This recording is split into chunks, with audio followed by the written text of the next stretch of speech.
જય અમૃત બાપાની મેલડીમાં ખડોલ ધામ. તો મિત્રો, આજનું વિડીયોનું ટોપિક છે ભક્તિનું પહેલું પગથિયું પ્રેમ છે. તો ભક્તિનું પહેલું પગથિયું પ્રેમ છે. ભક્તિ કોઈ દેખાડો નથી, પરંતુ દિલની અવસ્થા છે. પ્રેમ વગરની ભક્તિ સૂકી છે, કારણ કે ભગવાનને વિધિ કરતાં ભાવ વધુ પ્રિય છે. માતાજીને ફૂલ ધૂપ નહીં, પરંતુ દિલનો પ્રેમ જોઈએ છે. પ્રેમ એટલે માંગ નહીં, પરંતુ સમર્પણ. પ્રેમ એટલે સ્વાર્થ વગરની શ્રદ્ધા. જેમ બાળક પોતાની મા પાસે કોઈ શરત વગર જાય છે, તેમ ભક્ત પણ ભગવાન પાસે જાય છે. પ્રેમથી કરેલી એક આંસુભરી પ્રાર્થના હજારો મંત્રોથી વધારે અસર કરે છે. પૂજા હોવા છતાં જો પ્રેમ ના હોય તો દુઃખ દૂર થતું નથી. માતાજી મોટા મંદિર કે દાન નથી જોતી, પરંતુ ભક્તના દિલનો પ્રેમ જુએ છે. જ્યાં પ્રેમ છે ત્યાં માતાજી પોતે રસ્તો બનાવી આપે છે. પ્રેમ સાથે કરેલી ભક્તિ ભાર નથી રહેતી, પરંતુ આનંદ બની જાય છે. પ્રેમ વગર ભક્તિ કઠિન લાગે છે, અને પ્રેમ આવે ત્યારે માતાજી વિના એક ક્ષણ પણ રહી શકાતું નથી. તો સાચો ભક્ત દુઃખને પણ પ્રસાદ સમજે છે, કારણ કે તેને વિશ્વાસ છે કે માતાજી જે કરે છે તે સારું જ કરે છે. દિલ સાફ રાખવું, કોઈનું ખરાબ ના વિચારવું, અને માતાજી પર પૂરો વિશ્વાસ રાખવો, એ જ ભક્તિનો સાચો માર્ગ છે. પ્રેમ આવશે તો ભક્તિ આવશે, ભક્તિ આવશે તો આશીર્વાદ આવશે, અને આશીર્વાદથી જીવન બદલાઈ જશે. યાદ રાખજો ભક્તજનો, ભક્તિનું પહેલું પગથિયું પણ પ્રેમ છે, અને છેલ્લું પગથિયું પણ પ્રેમ જ છે. પ્રેમથી ચાલશો તો માતાજી હાથ પકડીને આગળ લઈ જશે. જો આ પ્રવચન તમને દિલથી લાગ્યું હોય તો લાઈક કરજો. માતાજી પર શ્રદ્ધા રાખતા હો તો ચેનલને સબસ્ક્રાઈબ કરો, અને તમારી ભાવના કોમેન્ટમાં જય માતાજી લખીને જરૂર જણાવજો.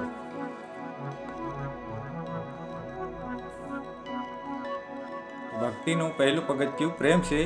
ભક્તિ કોઈ દેખાડો નથી, ભક્તિ તો દિલની અવસ્થા છે. અને જ્યાં દિલ હોય ત્યાં પ્રેમ વગરની ભક્તિ અધૂરી રહે છે. પ્રેમ વગર કરેલી પૂજા માત્ર વિધિ બની રહે છે, પરંતુ પ્રેમથી કરેલી એક નાની પ્રાર્થના પણ માતાજીના દિલ સુધી પહોંચે છે. માતાજીનો ફૂલ ધૂપ કે મોટું દાન નથી જોઈએ. માતાજીને તો માત્ર ભક્તનો ભાવ અને નિષ્કપટ પ્રેમ જોઈએ છે. પ્રેમ એટલે માંગ નહીં, પરંતુ સમર્પણ. પ્રેમ એટલે સ્વાર્થ વગરની શ્રદ્ધા. જેમ બાળક પોતાની મા પાસે કોઈ ડર કે શરત વગર જાય છે, એમ જ સાચો ભક્ત માતાજી પાસે જાય છે. પ્રેમથી વહેતા એક આંસુ હજારો મંત્રોથી વધારે શક્તિશાળી હોય છે. ઘણા લોકો પૂછે છે કે અમે પૂજા કરીએ છીએ છતાં દુઃખ કેમ છે?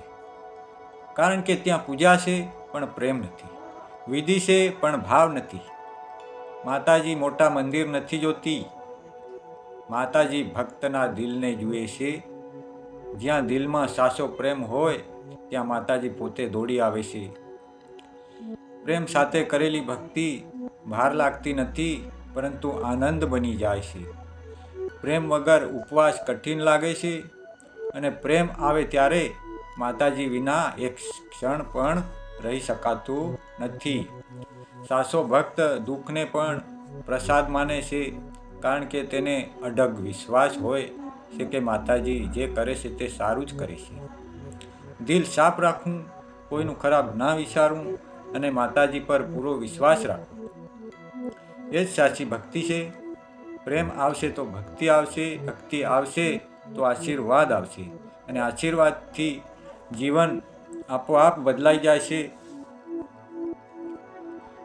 યાદ રાખજો ભક્તજનો, ભક્તિનું પહેલું પગથિયું પણ પ્રેમ જ છે, અને છેલ્લું પગથિયું પણ પ્રેમ છે. પ્રેમથી ચાલશો તો માતાજી હાથ પકડીને આગળ લઈ જશે.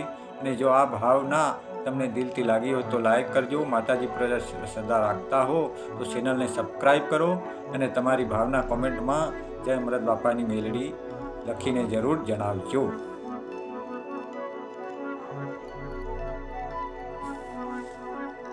તો મિત્રો, ત્રીજો ભાગ છે ભક્તિનું પહેલું પગથિયું પ્રેમ છે ભક્તજનો. કારણ કે પ્રેમ વગર ભક્તિ જીવંત રહેતી નથી. ભક્તિ કોઈ શબ્દનો ખેલ નથી, પરંતુ દિલની પોકાર છે. માતાજીને ફૂલ ધૂપની જોઈએ, પરંતુ ભક્તનું સાફ દિલ અને નિષ્કપટ પ્રેમ જોઈએ છે. પ્રેમ એટલે કોઈ શરત વગરનું સમર્પણ. પ્રેમ એટલે દુઃખમાં પણ વિશ્વાસ રાખવો. જેમ કે બાળક પોતાની મા પાસે ખાલી હાથ જાય છે પણ ભરપૂર પ્રેમ લઈને જાય છે, એમ જ ભક્ત પણ માતાજી પાસે જાય છે. પ્રેમથી વહેતા એક આંસુ માતાજીના દરબાર સુધી પહોંચી જાય છે. ઘણા લોકો પૂજા કરે છે છતાં દુઃખ રહે છે, કારણ કે ત્યાં વિધિ છે પરંતુ ભાવ નથી. માતાજી મોટા મંદિર નથી જોતી, પરંતુ ભક્તના દિલને જુએ છે. જ્યાં દિલમાં સાચો પ્રેમ હોય ત્યાં માતાજી પોતે દોડી આવે છે. પ્રેમ સાથે કરેલી ભક્તિ પાર નથી લાગતી, પરંતુ જીવનનો આનંદ બની જાય છે.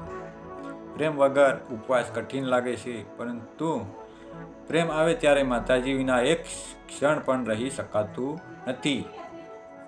સાચો ભક્ત દુઃખને પણ પ્રસાદ માને છે, કારણ કે તેને અડગ વિશ્વાસ હોય છે કે માતાજી જે કરે છે તે સારું જ કરે છે. દિલ સાફ રાખજો, કોઈનું ખરાબ ના વિચારશો. માતાજી પર પૂરો વિશ્વાસ રાખજો. પ્રેમ આવશે તો ભક્તિ આવશે, ભક્તિ આવશે તો આશીર્વાદ આવશે, અને આશીર્વાદથી જીવન આપોઆપ બદલાઈ જશે. યાદ રાખજો ભક્તજનો, ભક્તનું પહેલું પગથિયું પણ પ્રેમ છે અને છેલ્લું પગથિયું પણ પ્રેમ છે. પ્રેમથી ચાલો તો માતાજી પોતે હાથ પકડીને તમને સાચા માર્ગ લઈ જશે. આજે આ ભાવના તમારા દિલમાં ઉતરી હોય તો લાઈક કરીને માતાજી પ્રત્યેની શ્રદ્ધા દર્શાવો. ચેનલને સબસ્ક્રાઈબ કરીને સત્સંગ પરિવાર સાથે જોડાવ અને કોમેન્ટમાં જય અમૃત બાપાની મેલડીમાં લખીને માતાજીનું નામ સ્મરણ જરૂર કરજો. માતાજી અને તમને સુખ, શાંતિ, સ્વસ્થતા અને સમૃદ્ધિ આપે એવી પ્રાર્થના સાથે હું મારી વાણી અહીંયા વિરામ આપું છું.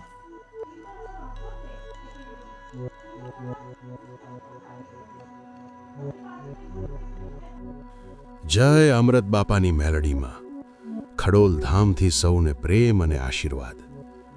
પ્રિય ભાઈઓ અને બહેનો, આજે હું તમને કોઈ મોટું જ્ઞાન નથી આપવા આવ્યો. આજે તો એક નાનકડી વાત સમજાવવા આવ્યો છું, પરંતુ આ નાનકડી વાતમાં બહુ મોટી શક્તિ છુપાયેલી છે. લાઈક, સબસ્ક્રાઇબ, શેર અને કોમેન્ટ. તમે વિચારશો કે બાપા આમાં શું પ્રવચન, પરંતુ ધ્યાનથી સાંભળજો. જ્યારે તમે કોઈ સારા વિચારનો વિડીયો જુઓ છો, કોઈ સચ્ચા શબ્દો સાંભળો છો, કોઈ ભક્તિભાવ અનુભવ કરો છો, ત્યારે એક ક્ષણે તમારા મનમાં સકારાત્મકતા જન્મે છે. એ સકારાત્મકતાને આગળ વધારવાનું સાધન છે લાઈક. લાઈક કરવાથી તમે એ વિચારને સ્વીકારો છો. તમે કહેતા હો કે હા, આ વાત સાચી છે. જેમ મંદિરમાં જઈને માથે હાથ જોડીએ, એમ લાઈક કરવું એ ડિજિટલ યુગની પ્રણામ છે. સબસ્ક્રાઇબ શું છે? સબસ્ક્રાઇબ એટલે જોડાવું. જેમ ગુરુ સાથે શિષ્ય જોડાય, જેમ માતા મેલડી સાથે ભક્ત જોડાય, એમ સબસ્ક્રાઇબ કરવું એટલે આ માર્ગ સાથે સતત જોડાયેલા રહેવાનો સંકલ્પ. સબસ્ક્રાઇબ કરનાર ભક્ત કહે છે, હું સારા વિચારોનો સાથ નથી છોડતો. હવે વાત કરીએ શેરની. ભાઈઓ અને બહેનો, જે વાત તમને સ્પર્શે, જે શબ્દો તમને શક્તિ આપે, એ વાત બીજાને ન પહોંચે તો અધૂરી રહે છે. દીવો એકલો બળે તો પ્રકાશ ઓછો થાય, પણ હજારો દીવો બળે તો અંધકાર ભાગી જાય. શેર કરવું એટલે પ્રકાશ વહેંચવો. કોઈ દુઃખી આત્મા સુધી આ શબ્દો પહોંચે, કોઈ નિરાશ મનને આશા મળે, એ જ સાચું પુણ્ય છે. અને કોમેન્ટ? કોમેન્ટ એટલે ભાવ, કોમેન્ટ એટલે લાગણી.